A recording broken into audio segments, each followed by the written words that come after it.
Kaladu, kaladu, saules meitas vedējiem ir kaladu, kaladu. Saule deva savu meitu kaladu, kaladu, no vējiem šai zemei. Kaladu, kaladu, saule deva savu meitu kaladu, kaladu, no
Kad mēs dziedam vai runājam, mūs klausās visums.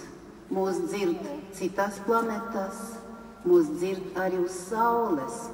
To man šeit Pētera baznīcā daudz gadi atpakaļ atklāja viens ļoti vecs astrologs. Viņš vairs aizsaulē. Cik atbildīgi runāt un dziedāt. Šodien, lai nu zāle mums nav tik pārpilna, bet klausītāju bija tik daudz, jūs nevarat iedomāties, cik daudz pats Dievs klausījās jūs. Sirsnīgs paldies, ka šeit, pašā Rīgas centrā, 0 punktā, kur dzird visi gari, kuri šeit atlīdoja uz mūsu uguņiem, uz mūsu dziesmiņām, klausījās jūs. Jūs ziniet, ka jūsu autografs muzikālais paliek mūsu vēlvēs. Par šiem 800 gadiem, kopš te dziedāja, dievlūdze, visi autografi ir šeit. Dziedāja korifēji, dziedāja parastie ļautiņi, bet jūs dziedat, manuprāt, pirmo reizi Pētera baznīcā. Tā ir vai nav? Mēs sagatavojam jums pušķi visiem vienu. Vot tā izskatās jūsu kompānija. Vot šitādā veidā. Un atļaujiet to sniegt.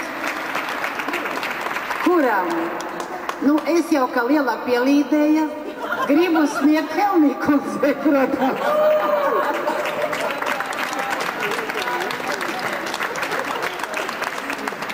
Bet nedomājot, ka es par jums nepadomāju, jo no visas sirds es gribu jums dāvināt piparkūkas sirdi. Vai un katrs izvēlēties ar savu roku?